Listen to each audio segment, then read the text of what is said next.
इस Facebook live के द्वारा प्रभु का वचन सुनाने का एक अवसर प्रभु ने जो दे दिया, इसलिए मैं प्रभु को धन्यवाद देता हूँ। इस ग्रुप के द्वारा कितना लोग इस वचन को सुनता है, प्रभु ने सबको आशीष दे। खास तौर पर इस ग्रुप का एडमिन सजी पास्टर, साथ ही साथ प्रभु के वचन को सुनाने वाले पास्टर छीवी जोई, पास्टर बिनू रघुनाथ, पास्टर सामुएल और पास्टर सबको मैं प्रभु को धन्यवाद देता हूँ। आज इस सुंदर समय पिछले दिनों में कई लोगों से हम प्रभु का वचन सुन रहा था। मैंने आपसे कहा मैं एक एफेसियों का पत्री लगातार हम सीखने के लिए मैं तैयार करके आया। बीते हुए शुक्रवार हम उसको टिप्पणी के बारे में सुना, जिस प्रकार प्रेरित पौलुस एफेसियों नगर में जाकर सुसमाचार को सुनाया। साथ ही साथ उसके जीवन में क्या क्या परेशानी हुआ। पौलुस अपने कलीसिया को स्थापना करने के बाद वहाँ क्या क्या समस्या हुआ, इस सारे विषयों में हमने सुना। और उसके बाद एफेसियों के विश्वासी के ऊपर परमेश्वर ने यूहन्ना प्रेरितों के द्वारा क्या संदेश दे दिया, हम इसके बारे में हमने सुना है। आज इस समय मैं पहला अध्याय में आने के चाहता हूँ। इस अध्याय में प्रभु ने हमको क्या सिखाता है। एफेसियों का पत्री, यदि आपके पास बाइबल है तो आप अपने बाइबल खोल दें। एफेसियों का पत्री हम उसका दूसरा पद पढ़ेंगे। वहाँ ऐसे लिखा है,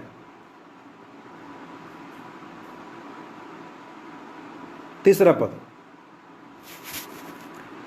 हमारे प्रभु यीशु मसीह के परमेश्वर और पिता का धन्यवाद हो कि उसने हमें मसीह में स्वर्गीय स्थानों में सब प्रकार की आशीष दी है। यहाँ पर पौलुस कहता है, हमारे प्रभु यीशु मसीह के परमेश्वर और पिता का धन्यवाद हो कि उसने हमें मसीह में स्वर्गीय स्थानों में सब प्रकार की आशीष दी है। आज मैं आपको इस वजन से आपको समझाना चाहता हूँ,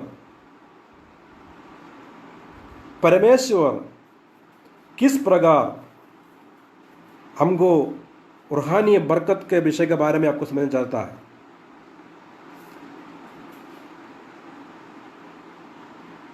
स्वर्गीय स्थानों में हर एक विश्वासी को परमेश्वर ने बहुत सारे आशीष को रखा गया, बरकत को रखा गया है। उसको हम किस प्रकार पा सकता है, वो स्वर्गीय बरकत क्या है। इस अध्याय में 1 से लेकर के इसका 3 में लेकर के 14 तक महत्वपूर्ण 7 बरकत, स्वर्गीय बरकत के बारे में वचन हमको सिखाता है। आज पूरे सुनाने के लिए मेरे पास समय नहीं है, लेकिन हम उसमें समय के अनुसार कुछ विषय को आपको मैं समझाना चाहता हूँ। परमेश्वर ने हर एक मसीह को अलग अलग तरीका, अलग अलग रीति का, अलग अलग बरकत को रखा गया है। इस सारे बरकत कोई भी विश्वासी को पाना चाहता है, एक ही उपाय है, उस व्यक्ति खुदावंद प्रभु यीशु मसीह के द्वारा ही इसको सब पा सकता है। अगर विश्वासी खुदावंद प्रभु यीशु मसीह पर विश्वास न करे तो स्वर्गीय आशीष कभी किसी को मिल नहीं सकता है। याद रखिएगा, इस स्वर्गीय आशीष का मतलब, बरकत का मतलब, यह हमारा आत्मिक जीवन में, मसीह के जीवन में प्रभु ने जो दिया हुआ प्रभु का जो आशीष है। कभी कभी हम सोचते हैं, ये आशीष के विषय के बारे में हम सुनने में कई लोगों के मन में यह बात आता है, आशीष हमारे संसारिक इस दुनिया में हमको जो पाता है, बड़े बड़े घर, बड़े बड़े बंगला, बड़े बड़े ज़मीन, बड़े बड़े ये गाड़ी वगैरह, ये ऐसा हमारे ज़िंदगी का कुछ पाने के लिए जो सोचता है वो होगा आशीष। मेरे प्रियो, मैं आज आपको ये बताना चाहता हूँ, आशीष का मतलब केवल इस दुनिया में हम जो चीज़ पाता है वो नहीं है।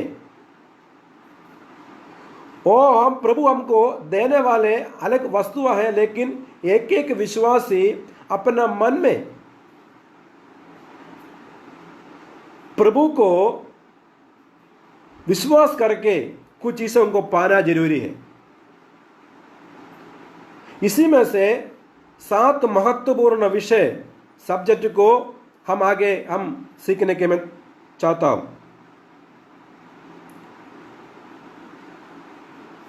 मैं आपको बताया, इस बरकत को पाने के लिए हम खुदा प्रभु यीशु मसीह पर विश्वास करना चाहिए, ताकि स्वर्ग में कितने आशीष प्रभु ने हमको रखा गया है, इस सारे आशीष का सोता हमारा प्रभु यीशु मसीह है। अगर यीशु मसीह के अलावा हम इस आशीष को कभी पा नहीं सकता है। यीशु मसीह के अलावा हम कोई किसी को इस आशीष नहीं मिल सकता है। इसलिए हर एक व्यक्ति क्या करना है, उनके जीवन में सबसे पहले प्रभु यीशु मसीह पर विश्वास करना जरूरी है। हालेलुया। मैं आपको उसके आगे समझाना चाहता हूं, किस प्रकार हम इस आशीष को पा सकता है, किस प्रकार हम यीशु मसीह पर विश्वास कर सकता है, हम क्या करना है हमारे जिंदगी में। अगर एक व्यक्ति इस स्वर्गीय आशीष को, स्वर्गीय बरकत को यदि पाना चाहता है, किस प्रकार वो कर सकता है। वचन हमको बताता है, हर एक व्यक्ति मसीह में होना है, हर एक व्यक्ति तो मसीह में रहना है, खुदावंद प्रभु यीशु मसीह पर रहना है, खुदावंद प्रभु यीशु मसीह पर चलना है, यीशु मसीह पर विश्वास करना चाहिए। वचन कहता है, मसीह होने का अर्थ यह है कि मसीह को अपने खुदावंद होने का इकरार करे, अपने दिल से ईमान लाए कि खुदा ने उसे मुर्दे से जिलाया, जिंदा हो गया है।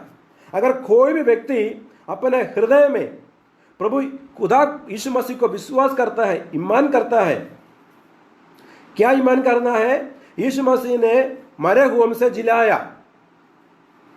ये वचन हम विश्वास करने में हम यीशु मसीह का ओर से उद्धार पाने का, यीशु मसीह को इकरार करने से यीशु मसीह पर विश्वास करने का हमारे एक अधिकार मिल जाता है।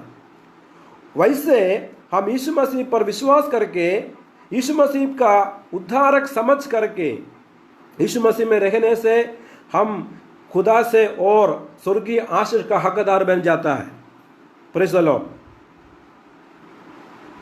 आज तक भी खुदा ने यह सारे आशीष हमारे लिखा गया है।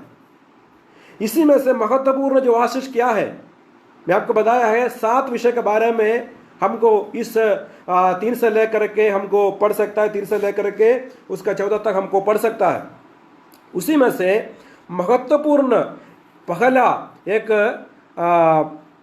आशीष है, बरकत है। हम वचन कहता है, हम पढ़ेंगे उसका 4 में लिखा गया है, जैसा उसने हमें जगत की उत्पत्ति से पहले उसमें चुन लिया है कि हम उसके निकट प्रेम में पवित्र और निर्दोष हो। Praise the Lord. मेरे प्रियो, प्रभु परमेश्वर ने प्रभु यीशु मसीह के द्वारा सबसे पहला एक आशीष लिखा गया है। हम प्रभु यीशु मसीह के द्वारा प्रभु ने हमको चुन लिया है। कब से चुना? जगत के उत्पत्ति से पहले प्रभु ने हमको चुन लिया है ताकि हम सब प्रभु में पवित्र और निर्दोष हो। Praise the Lord. हमारे चुनाव का मतलब यही होता है। क्यों प्रभु ने हमको चुन लिया है? प्रभु में हमको निर्दोष रहना है, प्रभु में हमको पवित्र रहना है। इसीलिए क्या किया है? प्रभु ने जगत के उत्पत्ति से पहले हमको चुन लिया है। आप देखिएगा, इस सारे संसार को प्रभु ने सृष्टि करने से पहले परमेश्वर के अनंत काल में ही परमेश्वर के मन के अंदर ये योजना था। उसको एक दूसरा एक सब्जेक्ट है। हम इस विषय के बारे में ज़्यादा गहराई में जाने से वचन हमको ये बताता है, परमेश्वर का pre destination and pre knowledge, पहले ही ठहराव, वो पहले का ज्ञान, इस जगत को बनाने से पहले, सब कुछ करने से पहले अनादि काल में परमेश्वर के अंदर एक योजना था। उस योजनाओं से प्रभु ने हमको चुन लिया है। वचन हमको इसके बारे में हमको बताता है।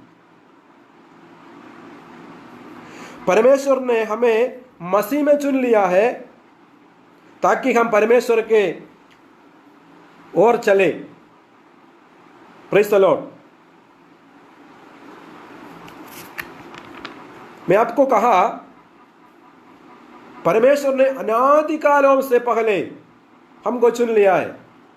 हिंदी में हमें गीत गाता है कभी कभी। ये गीत ऐसा है, अब्दी मोहब्बत से प्रेम किया, अपनाया अपने खून देकर,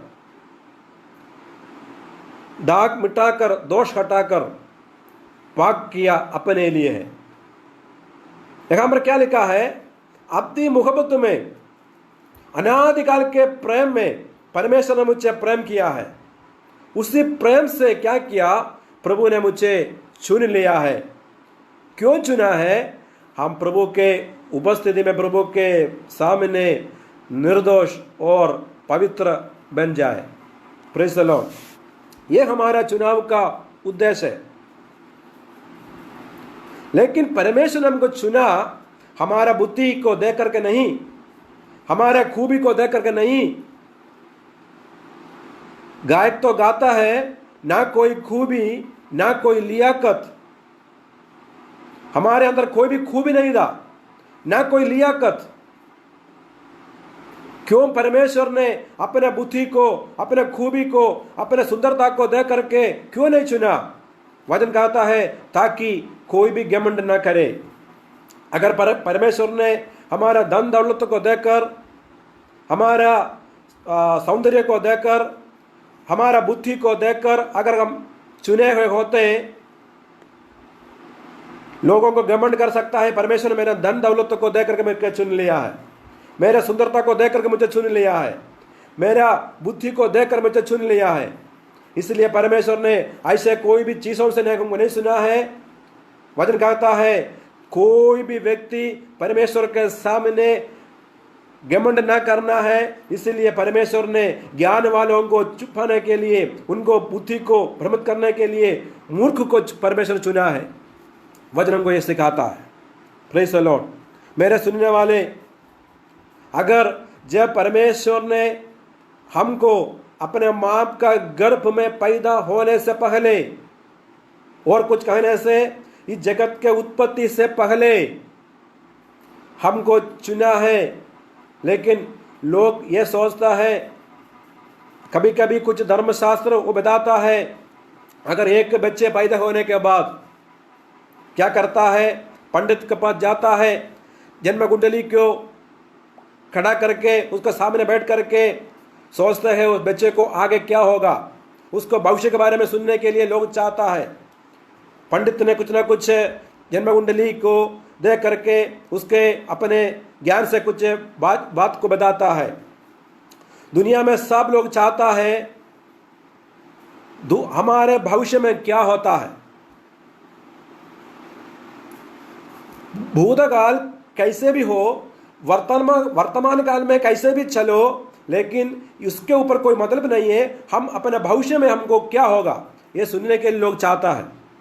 इसलिए लोग ये सोचता है हो सकता है ऐसे कोई बातों से एक बच्चे पैदा होने के समय ऐसे जन्म कुंडली में लिखने से, उसके भविष्यवाणी के पास जाने से उसका जीवन का कोई बदलावट हो सकता है।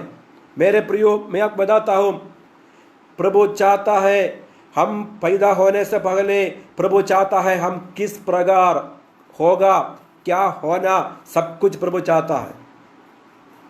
वचन हमको इसके बारे में हमको बताता है। परमेश्वर ने हमको चुनाव क्यों करता है?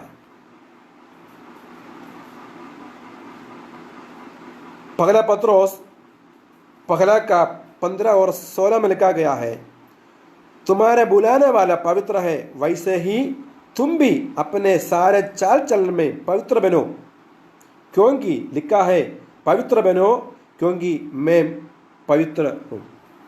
परमेश्वर हमको क्यों चुना है?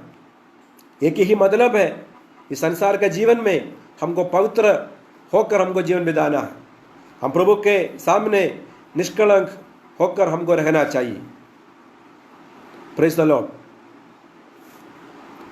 मैं इसके थोड़ा सा आगे और गहराई में बन जाना चाहता हूं। बाइबल में चुनाव के अर्थ हमको थोड़ा समझने में अच्छा होगा।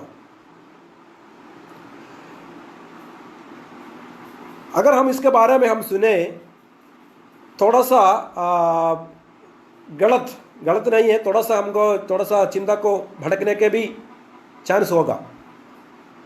बाइबल में चुनाव के सही अर्थ क्या होता है?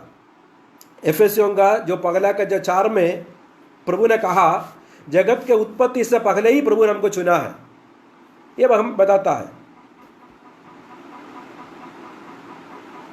चुनाव में पहला एक बात हमको समझना चाहिए, सार्वभौमिक चुनाव होता है। सार्वभौमिक चुनाव मतलब एक यूनिवर्सल इलेक्शन होता है। जब परमेश्वर लूसीफर को विस्थापित करने से पहले हरेक आदम्य वंशजों को चुना था खुदावंद प्रभु यीशु मसीह के ओर से। मैं आपको ये बताता हूं हमारे चुनाव कब हुआ। वचन कहता है जगत के उत्पत्ति से पहले, लेकिन मैं और क्या आपको और आगे बताना चाहता हूं, जब परमेश्वर ने जो लूसीफर को अपने विस्तार करने से पहले प्रभु यीशु में हमको चुना था। कैसे चुना है? पवित्र और निर्दोष में भी चुना था। इस विश्वास में, इस चुनाव में यह होना चाहिए था, हम सब प्रभु में एक विश्वासी आपस में सहभागी हो जाए। Praise the Lord. लेकिन दूसरी बात है, उसका अर्थ ही होता है इस चुनाव व्यक्तिगत रूप से नहीं था, लेकिन यह चुनाव परम पसंद व्यक्तियों पर निर्भर करता है, ईश्वर पर नहीं है। परमेश्वर ने हमको चुना है, अपने एक बड़ा योजना से हमको चुना है, लेकिन इस चुनाव उसके निर्भर करना हर एक व्यक्ति का कर्तव्य है, ईश्वर पर नहीं। उसका मतलब परमेश्वर ने मुझे चुना है, कुछ प्लान मेरे को रखा गया है, उस चुनाव के ऊपर मेरा कुछ प्लान है, मेरे ऊपर प्रभु ने रखा गया है, चुनाव के ऊपर मेरे कुछ योजना प्रभु ने रखा गया है, उसको मेरे पर निर्भर है, प्रभु पर नहीं है।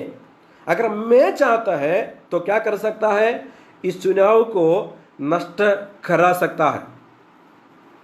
मेरे और प्रभु ने क्या बरकत देना चाहता है, मेरे ऊपर प्रभु ने अपना जो कुछ आशीष देना चाहता है, प्रभु का योजना को मुझे अपने तरफ से उसको नष्ट करा सकता है। ये हमारा एक चिंता, हमारे एक अधिकार है, हम सब इसके अधिकार में होता है, लेकिन उस पर प्रभु में कोई मतलब नहीं है। अगर हम रोमियो का पत्र में जो आता है तो वहां परमेश्वर ने, पौलुस ने यह बात कहता है, प्रभु परमेश्वर ने क्या किया है, एसाव को हटाकर याकूब को चुन लिया है। क्यों ऐसे किया है? हम सोचता है प्रभु ने क्या किया, एसाव को हटा दिया, याकूब को चुना। ये परमेश्वर किसी के ऊपर कोई भेद नहीं करता है, लेकिन ये परमेश्वर के अधिकार पर है। लेकिन हमको क्या कर सकता है, मेरे ऊपर का जो योजना है, मेरे ऊपर का प्रभु का जो उद्देश्य को मेरे को अपने आप अधिकार से उसको हटा सकता है, लेकिन ये मेरे पर निर्भर है, प्रभु पर नहीं है। मैं कहने का मतलब, जो सार्वभौमिक चुनाव में परमेश्वर ने सबको चुनाया है। परमेश्वर चाहता है दुनिया में रहने वाला सब प्रभु में रहे। वचन कहता है ताकि कोई भी नष्ट हो न पाए। परमेश्वर चाहता है सब लोग परिवर्तन हो जाए, सब लोग स्वर्ग के हकदार बन जाए, सब लोग आशीष पा जाए। प्रभु चाहता है, कभी प्रभु ने नहीं चाहता है प्रभु के लोग नरक में चला जाए, अंधकार में चला जाए, लेकिन प्रभु चाहता है सब लोग चुनाव में होकर प्रभु के सामने पवित्र और निर्दोष बने। प्रभु का एक सार्वभौमिक चुनाव है। यह चुनाव प्रभु ने उत्पत्ति से पहले ही किया है जगत का। लेकिन मुझे क्या कर सकता है, मेरे खुद अधिकार से, मेरे खुद प्लानों से क्या कर सकता है, मेरे को इस चुनाव से पास रख सकता है, उसको चुनाव को छोड़ भी सकता है। यह हमारा अधिकार पर होता है। बुलाहट भी ऐसे ही होता है, सार्वभौमिक बुलाहट होता है, लेकिन उस बुलाहट को नकारात्मक बातों से और सकारात्मक बातों से उसको चलना मेरा अधिकार पर होता है। हालेलुया। अगर जो कोई व्यक्ति ईश्वर का योजना और चुनाव को अंगीकार करने चाहता है, वही लोग को परमेश्वर अपनी प्रेम से चुना है ताकि वो खुदा के सामने पवित्र हो जाए। हालेलुया। अगर जो कोई व्यक्ति परमेश्वर की व्यवस्था को जो पालन करना चाहता है, वचन कहता है आशीष उसी का है। इसका मतलब, अगर मेरा जो चुनाव है, मैं चुनाव को समझ करके परमेश्वर के वचन पर चलना चाहता है, अगर मैं चलने वाला व्यक्ति है, तो जो स्वर्ग पर जो रखा सारे बरकत मेरे ही ऊपर आ जाएगा। नहीं तो मैं परमेश्वर के वचन को, व्यवस्था को पालन न करने से मेरे को इस बरकत को हकदार बन नहीं पाता। हालेलुया। ये परमेश्वर ने क्या किया है, अपने अनादि निर्णय में रखा है। इसमें कोई भी इंसानियत का काम नहीं होता है। हालेलुया। मेरे प्रियो, मैं आपको एक बात और बताना चाहता हूं। अगर परमेश्वर ने मुझे चुनाकर मेरे जिंदगी को परमेश्वर के योजना में मुझे बनाया है, अगर जब तक मैं न सोचेगा तब तक मेरे चुनाव से, मेरे प्रभु के अधिकार से हटाने के लिए कोई भी शक्ति को, कोई व्यक्ति को हो नहीं सकता है। मैं कर सकता हूं, लेकिन और कोई किसी को नहीं कर सकता। हम याद करना चाहिए, अगर आपके ऊपर प्रभु का योजना है, आपके ऊपर प्रभु का चुनाव है, आपने प्रभु ने चुन लिया है एक बड़ा उद्देश्य के लिए। प्रभु ने आपको अलग किया है एक बड़ा उद्देश्य के लिए। उस उद्देश्य जब तक आप न सोचेगा तब तक दुनिया में कोई भी शत्रु, ना कोई व्यक्ति, ना कोई चीज आपको उस चुनाव से हटा नहीं सकता है। हालेलुया। ये हमारा ऊपर निर्भर है ताकि परमेश्वर ने अपना आत्मा, अपने बरकत हमारे ऊपर बसा है। हालेलुया। दूसरा, मैं लास्ट में चले जाना चाहता हूं। हमारा इस चुनाव का लक्ष्य, उद्देश्य क्या है? परमेश्वर हमको क्यों चुना है? उद्देश्य क्या है? वचन कहता है, यूहन्ना का सुसमाचार 15:16 में लिखा है, तुमने मुझे नहीं चुना बल्कि मैंने तुम्हें चुना लिया और तुमको जाकर फल लाओ और तुम्हारा फल बना रहे। हालेलुया। देखिएगा, हमारा चुनाव क्या के लिए है? जाना है और फल लाना है। इतना से नहीं, हम जो फल लाता है उस फल में बने रहना है। 3 बात है हमें याद रखना है। अगर प्रभु आपको चुना है, प्रभु ने आपको अलग किया है, अगर आप प्रभु के वचन पर चलने वाला है, उसका व्यवस्था को पालन करने वाला है, प्रभु आपको चाहता है आप जाओ, फल लाना है। उस फल पर आप बने रहे। जब तक बने रहना है, आप पे खुदा के आगमन तक, जब तक आपके ऊपर प्रभु का प्लान है, प्रभु के योजना है, उसी समय तक आपको उसी फल में बने रहना चाहिए। हालेलुया। इस दुनिया में मेरे प्रियो, हम भटकने वाले थे, हम पाप के कीचड़ों में तड़पने वाले थे, लेकिन परमेश्वर के बड़ा प्रेम, गहराई प्रेम हमको ढूंढ कर आया। हमको प्रभु ने अलग किया है, प्रभु ने हमको खड़ा कर दिया है ताकि हम जाए, प्रभु के लिए फल लाओ, उस फल में हम बने रहे हमारे जीवन का अंत तक। मेरे प्यारों, आज आप याद रखिएगा, हमारा योजना, हमारा चुनाव का योजना क्या होता है। हमारा खूबी को देख करके नहीं, हमारा धन को देख करके नहीं, हमारा बुद्धि को देख करके नहीं। हम मूर्ख था, हमारे पास कुछ भी नहीं था, प्रभु के पास आने के योग्य नहीं था। वचन कहता है, सारे आराधना, सारे बरकत, सारे प्रार्थनाएं, सारे व्यवस्थाएं, सब कुछ इस्राएलियों के लिए रखा गया था। देह के रूप से मसीही प्रभु भी उसी के वंशज से आया गया है, लेकिन मैं और आप नरक में, संसार में तड़पने वाले कोई भी योग्य नहीं था, लेकिन परमेश्वर ने अपने बड़ा दया हमारे ऊपर बरसा। उस दया से हम उस चुनाव में आ गया है। यह प्रभु का बड़ा अनुग्रह, बड़ा करुणा हमारे ऊपर था। इसलिए, लेकिन हमको क्या घमंड कर सकता है, क्या गर्व कर सकता है? जो है हमारे पास सब प्रभु का दान है मेरे प्रिय, उसके अलावा हमारे पास कुछ भी नहीं है। लेकिन हम क्या करना है?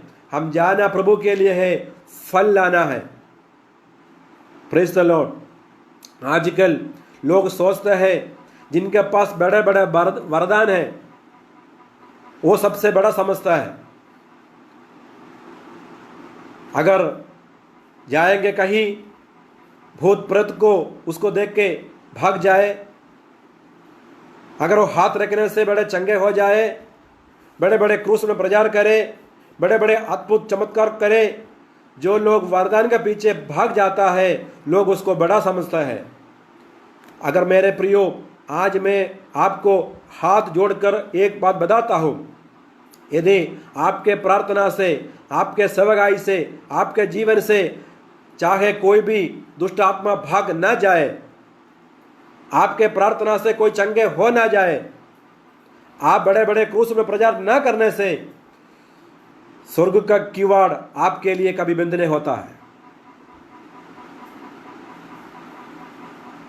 आप मेरे बातों को समझना है।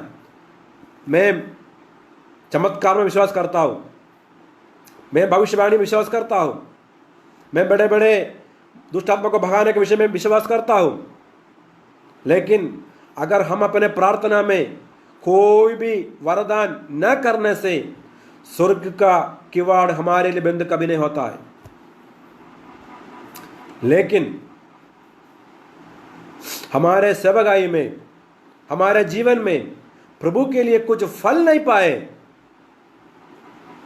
वचन क्या कहता है, जो वृक्ष के ऊपर वृक्ष में फल नहीं लाता है उसके पीछे कुलाहट्टी रखा गया है, उसको काट करके आग का झोंका में फेंका जाएगा। Praise the Lord. प्रियो, हम सब याद रखना चाहिए, वरदान से बड़ा मिरेकल, बड़ा चमत्कार ना करने से जन्नत आपके लिए बंद नहीं होता है। लेकिन आपके जीवन में प्रभु के लिए कोई फल नहीं लाया है, जन्नत में जाना नहीं, आपके जहन्नुम में आपको फेंका जाएगा। हालेलुया।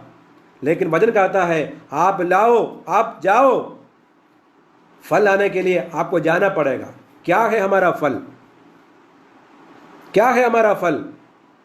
इब्रानियों के पत्र में उसके 12 अध्याय में यीशु मसीह के बारे में एक बात वहां लिखा गया है।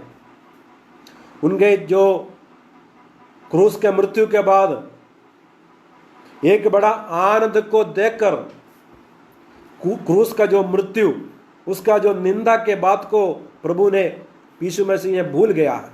उसका मतलब अगर वो क्रूस में इतना लज्जा में, इतना घृणित चीजों में अगर वो मर जाने से उसको बड़ा निंदा समझ कर ये चीज था। लेकिन यीशु मसीह ने क्या किया? उस क्रूस का निंदा को न देखा।